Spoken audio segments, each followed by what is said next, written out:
All right, folks, thanks for joining. We're going to get kicked off here. Um, I'm Jack Jordan. I'm from Climate Action Evanston. I'm our executive director.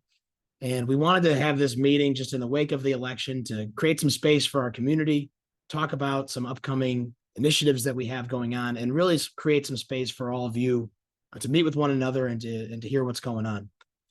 So I'll transition over here to our agenda. Um, what we'll do is I'm going to go through just some opening remarks on our end from Climate Action Evanston. We're also going to hear from Mayor Biss, who's joining us tonight. Then we're going to do some breakout rooms where we will have some time to sort of meet with one another, kind of talk about how we've been feeling in the wake of the election, talk about what we're passionate about for climate change. Following that, we're going to hear from eTown Sunrise and Fossil Free Northwestern. Both of them have some great updates. They've been doing some awesome work, and we've had a great opportunity to organize a little more with eTown Sunrise and Fossil Free Northwestern this year. So they've got some exciting things to share. Of course, our students are always forerunners when it comes to climate action here in Evanston. And then the most important part of today is the climate action that we are going to take. We have some actions that all of us on the call can take. It shouldn't take more than 5 or 10 minutes, but acting in collective, this can really push the ball on the initiative that we're going to be sharing with all of you today. And then finally, we'll just have some next steps. We'll close out, time for some questions, time to keep working on those actions. So that is the overview. First, a little bit about Climate Action Evanston. Some of you have probably heard of us before. We've had some previous names like Citizens Greener Evanston and Network for Evanston's Future, going back into the early 2000s. We've really been the resident group here that has tried to stay organized on promoting climate action, promoting sustainability. We really believe that it's residents, it's everyday people, it's volunteers that make a big difference. And you'll see throughout Evanston's history, it's been those volunteers, those committed residents, whether they're students, whether they're retirees, whether they're young parents, that have really made the difference and have helped us have a strong record here on climate. Like I said, our former name was Citizens Greener Evanston. You may have heard of that before. We've been a key player in some of the city's climate action plans, and we have 5 programs right now. We're adding a 6th transportation program. Those programs are Beyond Waste, Edible Evanston, Energy, Environmental Justice Evanston, and Natural Habitat Evanston. So all the different disciplines of what we'd consider climate action here. This is really a resident-led organization. I was a volunteer myself. I recently came on as our first full-time staff person in April to add some more capacity. If we're really going to do climate action well, you have to have staff. You have to have people dedicated towards this, which I think is something we've seen in the city investing in climate action in the last few years. So that's a little bit about CAE. Our impact areas across all of those 5 programs that we have are people, place, and policy. We really believe that it's educated, empowered people that make a difference on climate action. That climate action can be seen in place. There's a lot of physical changes to our community, to everyone's community, that need to happen in order for us to meet our climate goals, to live in equitable cities. Things like having bike lanes, having renewable energy systems. These are rooted in the built environment, in the natural environment. And lastly, we focus on policy. I've talked a little bit about the climate action plans we've been involved in, and it's really that interaction between people, place, and policy that get us to move the needle on climate action. And so why we're all here together is really in the wake of the election, in this historic moment in which climate action, especially at the national level, feels to be under threat. And this is something I'm sure all of us have felt some anxiety about in the days and weeks leading up to the election and post of the election. And what I really want to stress to you all tonight is that our history, especially here in Evanston, has prepared us for this moment. And that it has been in times like this when the federal government or state governments or sort of these institutions that we've relied on to make a difference on climate action, when they have stepped out, we have really stepped up. And that has been true throughout Evanston's history, and it's something that we need to continue on tonight. And so just a brief look back, we're going to start back in the early 2000s in 2005, when President George Bush did not sign onto the Kyoto Protocol. That was the major climate accord, international climate accord, calling for emissions reductions that was signed in 1997. Evanston was quick to sort of pick up the slack on this. Lorraine H. Morton, with the advocacy of Network for Evanston's Future, one of our predecessors, signs onto the U.S. Mayor's Climate Protection Agreement, basically saying that the national government, if the federal government isn't going to commit to these climate goals, we will as a community. That led Network for Evanston's Future to push the city to hire its first sustainability staff person in 2007. That led to a sustainability plan, one of the first climate action plans in the country that we had here in 2008. And in 2012, Citizens Greener Evanston leads a very successful municipal aggregation campaign that allows Evanston to achieve its emissions reduction targets. And it's at this time that we become one of the only communities in the United States that not only set a target, but met the target. And the theme throughout this is that it's resident involvement. It's not just city policy, it's not just city leadership, it's residents coming out, volunteers coming out and making this happen. We see the exact same thing during Trump's first term, and we see this on a broader scale. It was June 1st, 2017. Trump makes a speech on the Rose Garden about how we're withdrawing the United States from the Paris Climate Accords. The very next day, with the urging of Kumar Jensen, who was the sustainability manager at the time, the urging of residents, Mayor Stephen Haggerty signs onto the National Mayor's Climate Agenda. Very similar concept here. This is a commitment that says that Evanston is going to step up and meet the goals of the Paris Accords. Right after that, during the next year from 2017 to 2018, a number of residents come together and form the Climate Action and Resilience Plan Working Group. They pass the Climate Action and Resilience Plan, which we know as CARP, in December of 2018, and Evanston becomes the first community in Illinois to commit to the goals of the Paris Accord, that net zero by 2050 goal. And that has really led us to the present moment. I think a lot of us take this for granted at times, especially those of us who are a little younger and maybe haven't been around for some of this stuff, but we have come an awful long way in the last few years. The city now has 3 sustainability staff people. In 2007, we didn't have any. We have dedicated funding for climate action in our capital budget. We have leadership both with the mayor and city council that has kind of made climate action part of business as usual. And so a lot of the key policies that we've been working on, whether it's Envision Evanston, whether it's work on buildings and on housing that we'll talk about a little later, climate action is being integrated into these policies. And so while we've never been so well positioned to respond to this new threat, we have to organize, we have to act, we have to fight like we haven't fought before. This is really the moment, and there will be a lot more threats in this second term of Trump's presidency. But there is so much work that we can do locally, and there is so much work that we can do to be role models for other communities. And so it's sort of in this vein that we get to our first order of business in this post-election era. And we want to come out of the gate swinging. We have a lot of momentum. We have advocacy groups like Fossil Free Northwestern, like eTown Sunrise. We have Climate Action Evanston that's getting more organized. The appetite for climate action has never been greater. And so today we are gathered to launch a community coalition among residents, among students, and we're going to tackle Evanston's largest source of greenhouse gas emissions. And so I'm going to ask all of you just to put in the chat, what do you think is the largest source of greenhouse gas emissions here in Evanston? Is it food waste? Is it transportation? Is it electricity? Take a second, guess in the chat. It's okay if you're wrong. Well, I got to see some guesses. Otherwise, I'm just going to stay on this slide forever.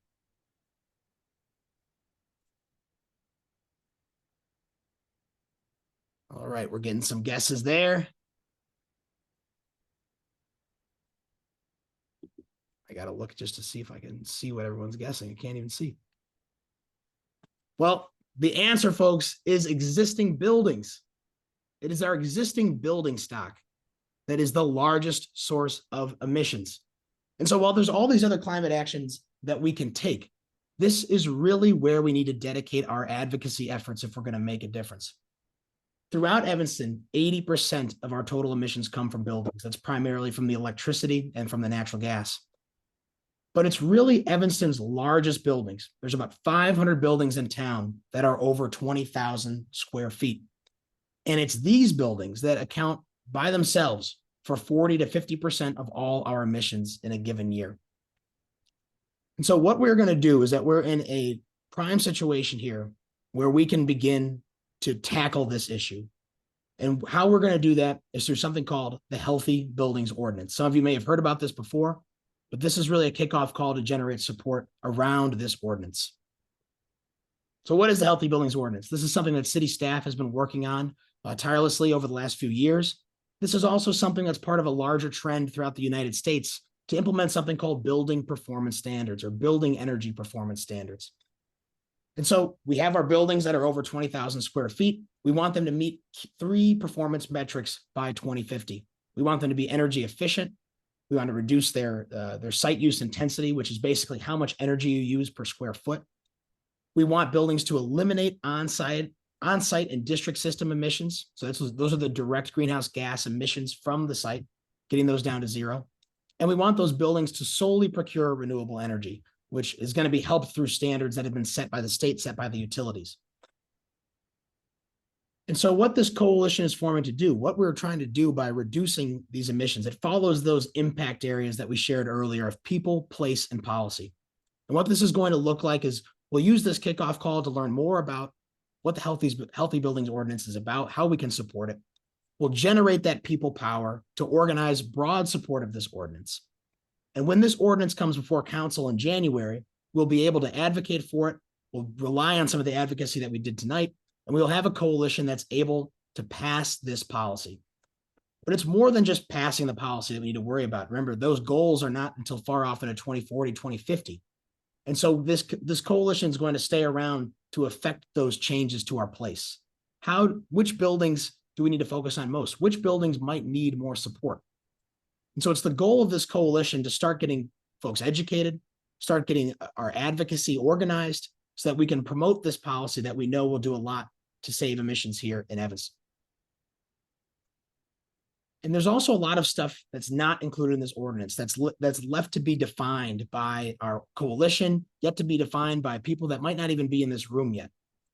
For instance, like I mentioned a little bit before, every situation might be different depending on the size of buildings.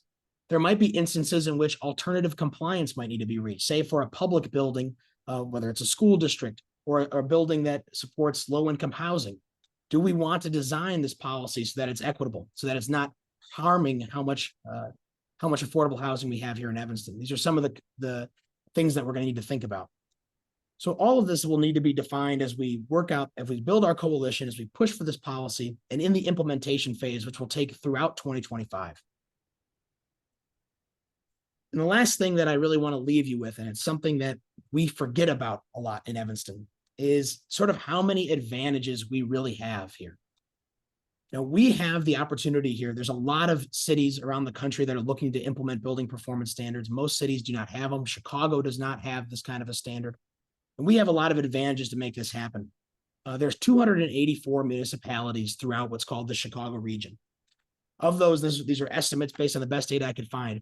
Only about 20 of those communities have a sustainability or climate plan passed. We've had one since 2008. There's only about 10 of these communities that have a full-time city staff person dedicated to sustainability. Here in Evanston, we have 3 full-time staff members.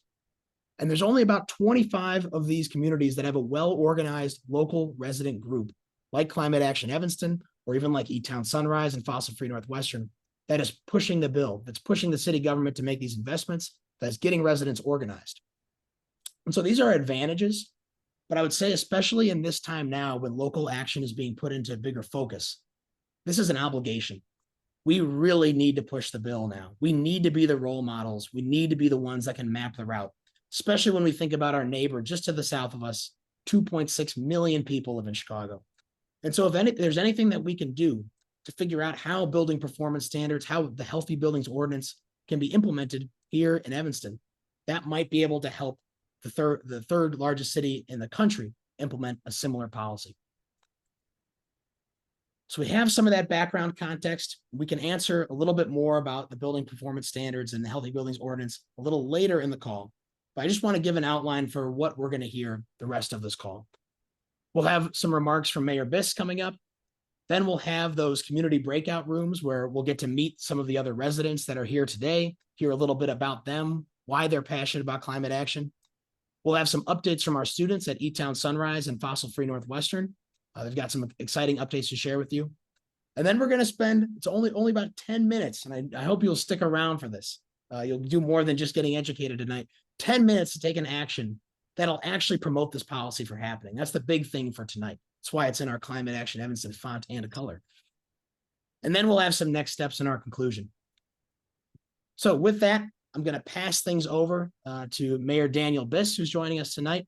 Thank you so much for joining, Mayor Biss. I'm going to stop my screen share if I can and leave it to you to make some comments. Thank you. Well, thank you so much, Jack. Thanks for, first and foremost, thank you for doing this tonight. I think it's really, really important for people to be connecting with each other now and to be figuring out what we can do next. And thanks for including me. I don't know if it's very mayoral that I'm here in a hoodie, but I don't know. It's cold outside, and I'm, it's a new world. So here we are. I just wanted to make a few comments. And I'm not. I want to be really direct. I'm not yet. My thoughts are not fully gathered about last Tuesday and what's next. This is not some sort of grand unified theory of the world, but there's some things on my mind. The first thing is I don't think know what's coming. We can guess. I have a lot of really scary guesses. I'm sure you do too. But I think it's pretty unpredictable for a lot of reasons, partially because Donald Trump is not a very reliable guy, but also because, there's just a lot of different people swirling around him, a lot of things that he's promised that are toxically unpopular that they may try not to do, but other things that they may lean in and try to do. So because we lack a level of confidence, in my opinion, about what's coming, we got to be really nimble. And I do think, unfortunately, we have to assume that people and priorities that we care deeply about are going to be under the attack very, very quickly. And I think we got to be ready to step up and put our arms around one another in defense of anybody who comes under attack. I understand this is a climate conversation, but I think this is a time where solidarity across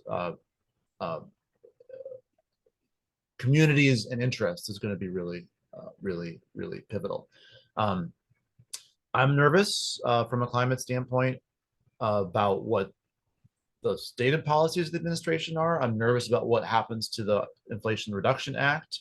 I'm nervous about the collateral consequences of having a bunch of people who at a very minimum don't care about climate change at all, making all kinds of decisions across the government. So we're gonna have a lot to do in the climate area as well. And at the city government, we're already trying to figure out what we can do to at least protect the climate related revenues that are coming to us from the federal government. But the other thing I wanna say, and this is especially not clear in my mind yet, but before the election, for months, in fact, I've been, much to the annoyance of a lot of people around me, especially most people of the age of a lot of people on this call, I've been talking about 2004. How this election felt like 2004, how the mobilization that we had coming out of Evanston felt like what we had in 2004, how the stakes felt like 2004. I know it feels very quaint now to think about the bad outcome of 2004 as being in the same league as the bad outcome of 2024, but at the time it felt very similar to how it feels now. And of course, the feeling after the election has been alarmingly similar to that horrible feeling that some of us remember from 2004 and others of us don't. But there's one really obvious thing that I kind of didn't quite put my finger on until this afternoon, actually, which is that 2004 was the last time a Republican won the popular vote. And so this is a different kind of defeat. I understand it's not a partisan organization, but it's an electoral defeat that I think prompts a lot of questions. It's going to prompt a lot of uncomfortable questions. It's going to prompt a lot of yelling and screaming and wailing and gnashing of teeth, but it's also going to prompt an opportunity to really have a robust, serious conversation about what comes next. And I would say that for progressives, what came next after the 2004 loss was kind of as good a time as we've had in governance in my adult life. The time, first the extraordinary elections in 2006, but then far more importantly, the election in 2008 of Barack Obama, who came in with, just 4 years later, a filibuster-proof Senate majority and a big House majority and the ability to enact significant legislation. So as nightmarish as the situation we find ourselves in now is, and as hard, frankly, as it is to give you an honest silver lining about what the next 2 years are going to look like, I think we need to seize this opportunity to make collective decisions about what Democrats, progressives, the left, the climate movement, and so forth are going to look like, how we're going to organize, what we're going to do.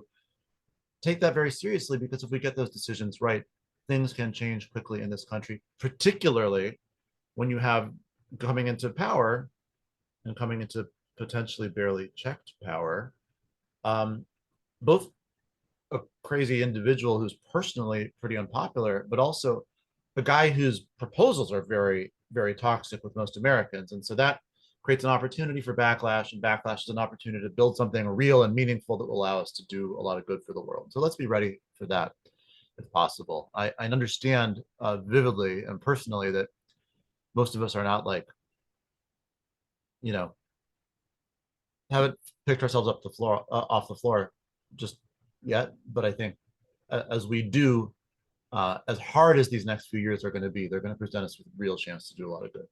So that's number one.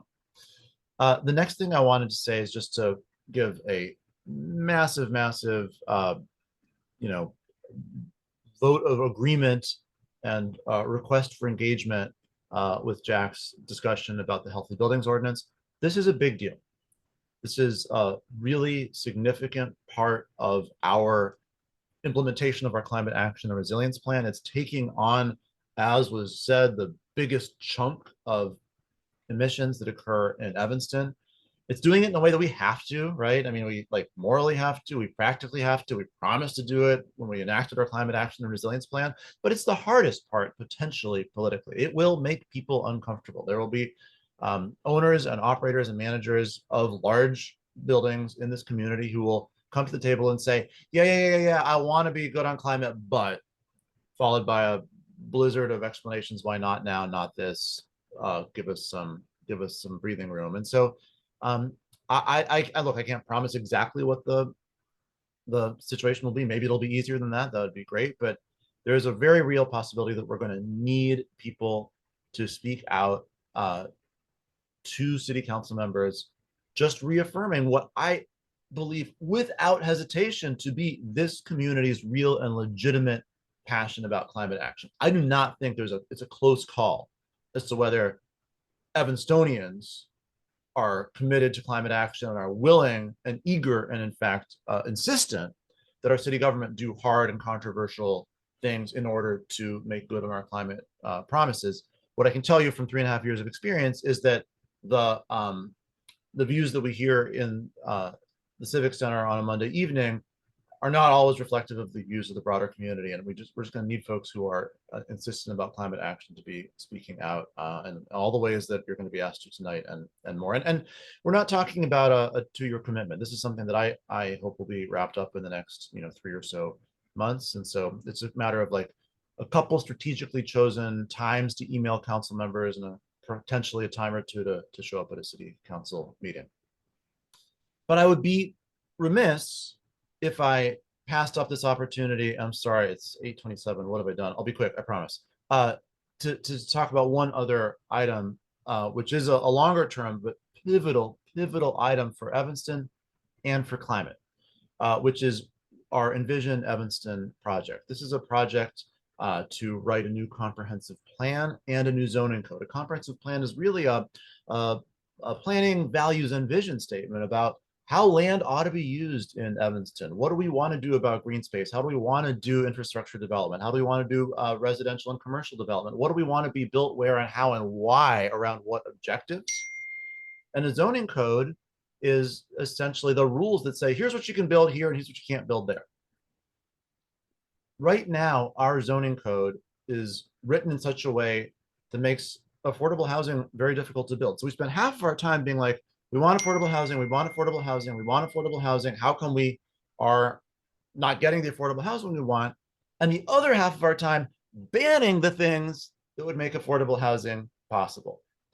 We talk about sustainability, and yet we make more density near mass transit illegal.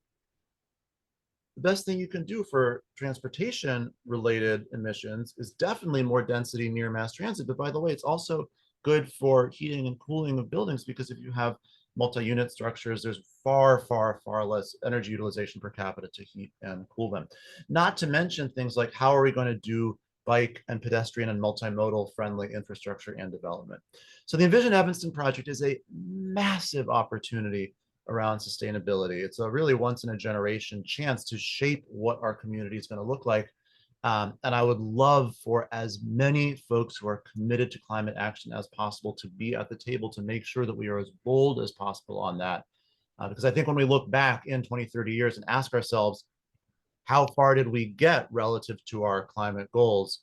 These questions of what we allowed to be built where and how that connects with when we drive, when we don't drive, how we heat and cool our homes, how much energy we don't use. This decision that we're going to be making in the next half year, I think is going to loom very, very large in that analysis. So with that, sorry I spoke too long, but I really appreciate the work, the partnership. I'm always available to get together with anybody who has questions, thoughts, comments, suggestions, or is interested in being more involved in the city. And you know, this job I have is an absolute delight, specifically because Evanston residents are so committed to action on these big, bold issues. And I just want to say thank you for that. Thanks a bunch, Mayor Biss. Really appreciated the comments there. And I just wanted to kind of highlight 3 things you said really quick, just to put a finer point on it. It's, you know, we have to give ourselves time to process the situation. And I think especially as climate activists, we tend to run ourselves down. We tend to use the urgency to push ourselves and push ourselves and push ourselves. And we have to take care of ourselves. You know, we are humans. We're part of the earth. That's what I like to think. So by taking care of yourself, you're taking care of the earth. And this is a marathon, not a sprint. So in the coming days, in the coming months, in the coming years, make sure you're taking time to take care of yourself. The second thing is, I often think our best tool for climate action, you know, we think about, oh, is it battery electric storage? Is it solar? Is it, you know, multimodal transportation? Folks, I'm here to tell you the best tool for climate action is empathy. It's being able to understand each other. It's being able to understand the struggles that other people are going through. That's how we build coalitions. That's how we become better humans. And that means that when people are under attack during this administration, we need to be looking out for them. And that's a key thing. It's a key thing for being a good human. It's a key thing for if we're going to actually be successful in building coalitions here. And the third thing I want to mention is, as Mayor Biss talks about the comprehensive plan about Envision Evanston, is, you know, the healthy building ordinance. Yeah, this is a really big deal. This is the biggest source of greenhouse gas emissions here in Evanston. But we should view this as a stepping stone for what this coalition can be, for what it means for residents to be organized, for what it means to have communities of faith, for other community organizations, to have residents from across Evanston say, no, this is a priority and we're going to get it done. So that's what this is really about today. That's the bigger picture. And that's why we're coming right out of the gates. And when this gets voted on in January, I'm not sure if Trump will even be office yet, and we'll hopefully have ourselves a win. So just wanted to add that in there. But now we're going to hear from Fossil Free Northwestern. So I'm going to go over back to the slides. Hopefully you all can see that. And we'll hear from a few students over at Northwestern. Always great to hear from our Northwestern students. I was one of them not too long ago. So take it away, Nusha, Gracie, whoever's going to present here. Yeah, so I'm going to get us started. Just to introduce myself, I'm Gracie. I'm a sophomore undergrad studying psychology and elementary teaching at Northwestern, and I'm originally from Wisconsin. And so one thing we wanted to note, the slide didn't get put in, or maybe it's later, but could we start the next, like slide 20? Yeah. Okay, yeah. We want to start off with this because we think this is a really important point, that in 2022, Northwestern emitted nearly 180,000 metric tons of CO2, which is equivalent to the energy used by 23,442 homes for a year. And this is the largest, at Northwestern is the largest emitter of CO2 in Evanston. And so it's a really big focus, especially for us as Northwestern students. We want to use our positionality to make a change. And so you can go back to the first slide. Okay, so then out of this realization that Northwestern is the largest emitter of CO2, we created a petition with these demands. And so you can scan the code if you are able to sign the petition. And we also have more resources to learn more about it. And then Anusha is also going to talk more about it later. But our first demand is full emissions transparency. Basically, we have a program called Sustain NU, which is where all of our sustainability information and programming is like funneled through, and they haven't published an emissions like document like detailing the emissions for a few years, and so we want them to be much more consistent and be held accountable for releasing these emission statements every year. We also want them to release a comprehensive plan for renewable transition because they don't have that right now. All of their like alleged plans for transitioning to net zero is they're very vague and they don't have actual steps towards like concrete actions they can take. And so we want them to release that. And then Anusha can continue. Yeah, hi. My name is Anusha, pronoun she, her. I'm also a fossil free member and student at Northwestern. And I think Gracie did a great job kind of setting the context for this petition. We have a couple other demands on this that kind of address the ways that Northwestern is impacting the climate in Evanston, and also can maybe set an example for like other universities to actually be taking climate action. So the third demand that we have on here is transparent renewable energy credits. So interestingly enough, Northwestern actually has no plans or has not in the past used any carbon offsets to meet their like carbon or carbon neutral goals. They use a lot of renewable energy credits. But RECs are a lot of the time sold bundled, and they sometimes lack, or a lot of the times also lack, additionality and locality, which means that they're not like adding anything to renewable energy production, and also aren't directly benefiting either the Evanston or like greater Chicago Midwest area. So because we don't have access to any of the sustainability reports that Gracie was just talking about, we have no idea like what kind of renewable energy credits that they are using, and like how exactly they are helping the environment, or if they're just mostly just like a receipt to show that the school is trying to take climate action. So our third demand is to make sure that we have access to this information, and that the RECs that the university is purchasing are transparent and are actually benefiting their CO2 goals. And then the last and I think like biggest demand that we have is transitioning the central utility plant on our campus to a fully renewable energy plant. So the central utility plant is this building that is kind of close to the Lakeville mid-campus that produces natural gases on our campus. And also sends that energy to heat a lot of buildings on campus, and also in I think some of the campus buildings that are located off of campus. So our main demand is transitioning the central utility plant to stop burning fossil fuels on our campus to fully renewable energy sources, such as geothermal exchange, which is actually something that has been implemented at a lot of other schools like the University of Michigan and Princeton.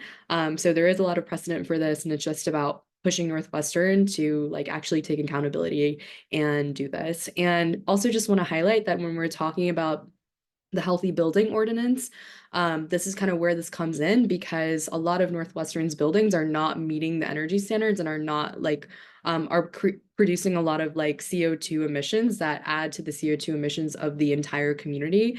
And one of the biggest examples of that is a central utility plant. So that's kind of why we've decided to support the work that the folks at the city of Evanston and also Climate Action Evanston are doing, because that really aligns with a lot of the work that we're doing, trying to demand energy justice on our campus.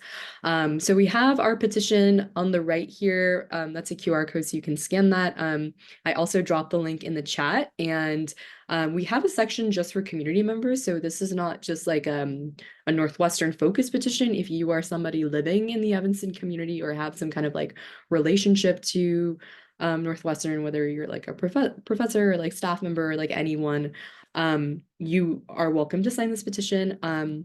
And then also, if you would like to keep up with some of the things that we're doing, our Instagram handle is at the bottom, Fossil Free Northwestern. So you can follow us there and continue to keep up with what we're doing. And I think we have a couple more slides as well. Yeah, so we already went through this. And just wanted to highlight that like Fossil Free Northwestern is an environmental justice group. We do all of our work centered on racial justice and uplifting underserved communities. So the reason that we think that this is especially like a concern here in Evanston is when you look at this ward map, you can see where the 5th ward is, which has experienced a lot of redlining in the past and is also a primarily Black ward in Evanston. And then when we go to the next slide, you can kind of see in that area where the 5th ward is located that a lot of the like toxic emissions that are and like pollution that is occurring in Evanston is concentrated in the 5th ward. That is a majority Black population. So when we talk about environmental justice, we can see some of these issues playing out in our own community. And not to say that like Northwestern is directly responsible for all of these emissions, but because of the fact that they are the biggest polluter in Evanston, and that there really is no checks on what they're polluting, and that they already give not a lot to the community in general. This is a way to actually hold them accountable, not just in terms of like the Evanston community as a whole, but also to the minoritized populations who are like most impacted by pollution and environmental justice. So that's really where the inspiration for this campaign came out of, and also the fact that like we as students do not want fossil fuels being burned on our campus. So I think that's everything from us, Jack, and I think I'll pass it back to you. So eTown Sunrise can talk a little bit as well. Oh, we actually do have another slide. So we have 2 upcoming events. One is tomorrow to talk a little bit more about like climate lies, the ways that like institutions like Northwestern uses terminology like carbon offsets and renewable energy credits and carbon neutral versus like carbon zero to actually like frame to greenwash their like environmental practices. So that's kind of what tomorrow's event is about, just as an educational event for a lot of students and like community members at Northwestern and beyond. And then we also have a rally coming up with eTown Sunrise, and I will let them speak more about that. So I think this is our last slide, I believe. Yes, I think so. Yeah. Thank you so much, Anusha and Gracie. And let me go over here. And now we're going to hear from some students at eTown Sunrise. So I think it'll be Jexa, if you're there, Jexa. Hi, I'm Jexa. My pronouns are they, them. I am a senior at ETHS, and I'm also the hub coordinator for eTown Sunrise. Can you go to the next slide? Thank you. So a lot of our work centers on working towards a sustainable future through student-led and local community action. It is the most tangible way to really make a change that we can really see. So that's why we focus a lot on local. We are also a part of a national movement that has thousands of members across the country. And we do a lot of work towards environmental justice and education. A lot of that is through our lunch meetings where we teach each other about different climate things. Like I think tomorrow we meet Wednesdays at lunch. I think tomorrow we're talking about like biodiversity or something. Yeah, next slide, please. So here's just a few of our accomplishments. Most recently, our biggest accomplishment would probably be that we won a Green New Deal for ETHS. That is basically a 8-category sustainability policy that has different goals around food waste, around energy, around water, around all these different key climate things that need change around them. And we've also led numerous walkouts, one of which got our sustainability coordinator at ETHS hired, who was a key player in creating this Green New Deal for ETHS. We also worked with the lead of curriculum at ETHS to set some recommendations so that all the biology and civics classes are supposed to be learning about climate change, which we think is really key so that people understand the science and understand how to actually make a change in these required classes. So every student who goes through ETHS hopefully has an understanding by the time they graduate. We also got waste management sorting in all of our cafeterias. And we are going into this year, we're going to plan our 4th annual Climate Justice Conference that brings people together for a day of learning about climate and all the different ways that it affects us. And then there's a few more things there, but we can just skip because we're running a little bit short on time. So I don't know how many high schoolers are on this call right now, but we have a few different kind of ways that students can get involved. Students can work with the ETHS people on one of the 8 categories of this ETHS Green New Deal and help come up with ways to meet those goals. We can work with the City of Evanston correspondents and really attend city council meetings, work with the environment board, work with different city projects that are going on. That's how we've been doing a lot of work with Envisioning Evanston and trying to get more student involvement in that. And then we also have a little outreach team that makes all of our fun graphics. And let's skip the rest of that for now. That's more, yeah. Next slide. Yeah, okay. So most of you are able to hopefully come to our Climate Hope rally, where you can hear more about Fossil Free Northwestern's demands and show the city that we really want this healthy buildings ordinance to be passed as soon as it's introduced. This is really an event focused on creating hope and empowering people through local action. So please scan this QR code. I'll drop the link in the chat as well. And fill out this form to show us that you'll be there and commit to it. We'll send out a reminder email on Friday night because it's a Saturday. So hopefully we will see you there. Thank you. Also, I think the next slide is a QR code for our Linktree. So if you want to follow our Instagram, our Facebook, our email list, we have a few things in there. So you can also scan that QR code. Thank you. Thank you, Jexa. And when you have a chance, can you drop the link for the, it seems like one of the links needs permission. Maybe your Linktree has everything if we direct people there.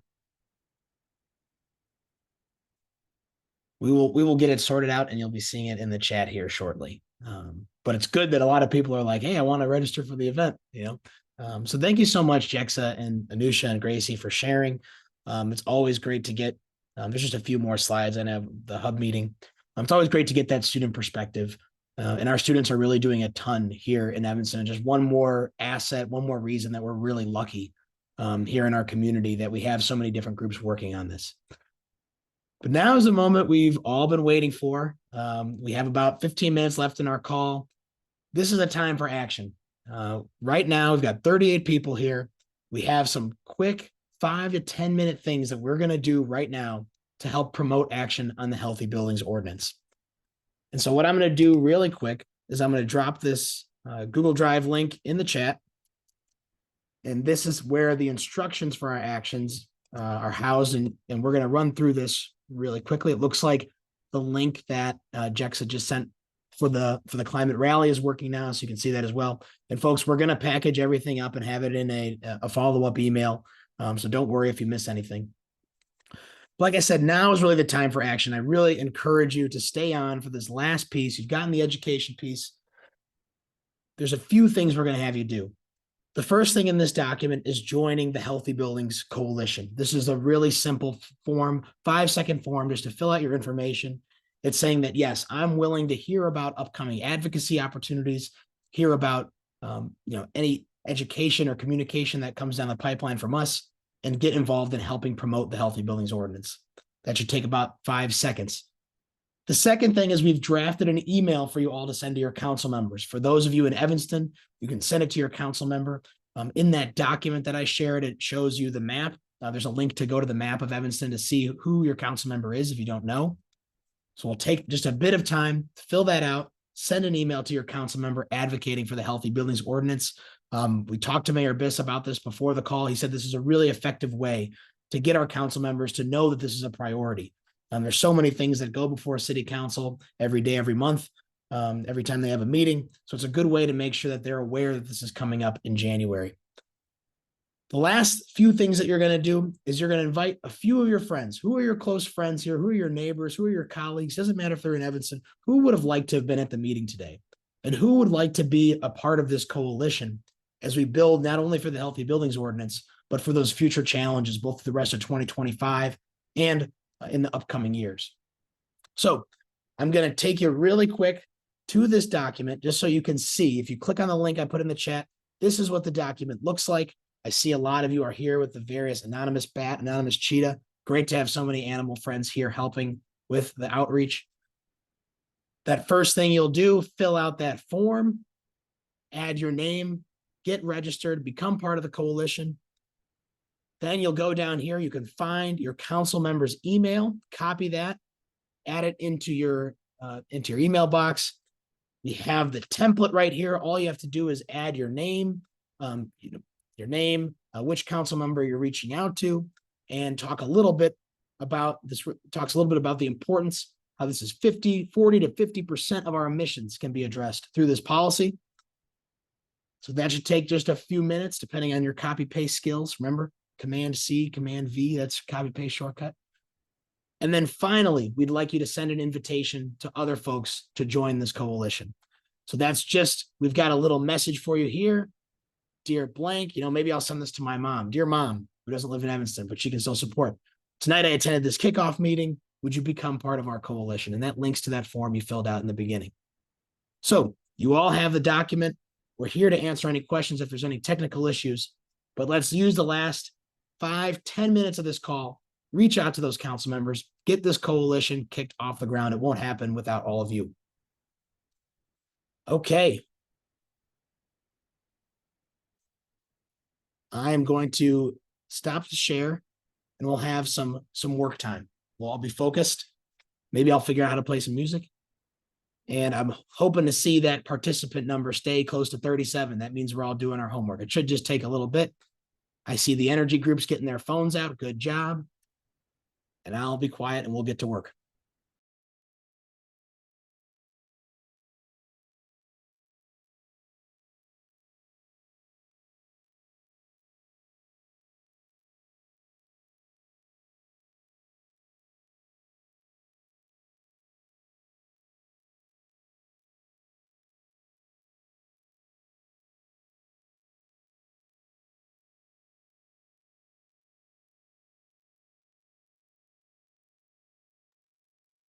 Last thing is when you're done with all those steps, put done in the chat, and whoever gets it done first, I'm not sure what you get, but it'll be pretty impressive.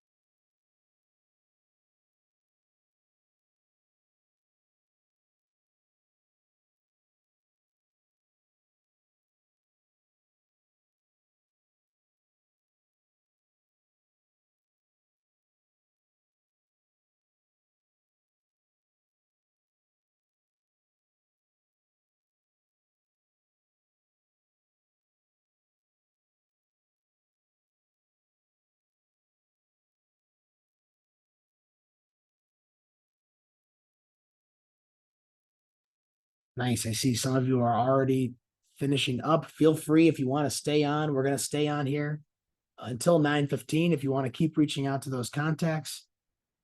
And we'll send all the links for this in a follow-up email as well.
The energy action team for the citizens says thank you for everything here. Beautiful presentation. Thanks to all. Thank you, Brian. Thank you to the energy team. We'll see you around. Folks, we're already up to at least 21 people on the coalition. That's great. Like I said, we're going to stay around. If you've got to drop off, no worries, as long as you hit done in the chat. Thank you so much for supporting everything today. We'll be following up over email.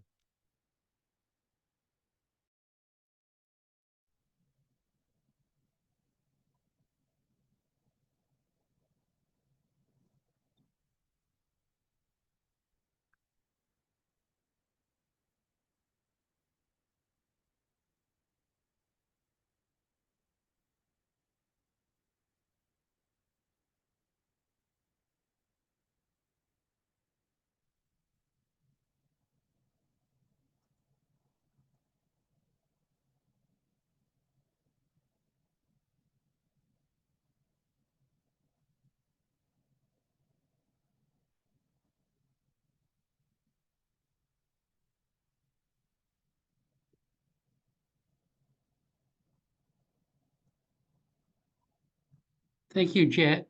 This was great. Thanks Great for summary. and always great to see you.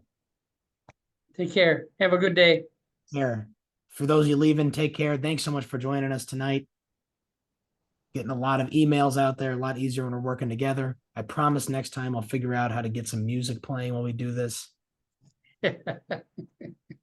Hopefully How not about just food? I'll try How to figure out about food? virtual food too, Ken. Maybe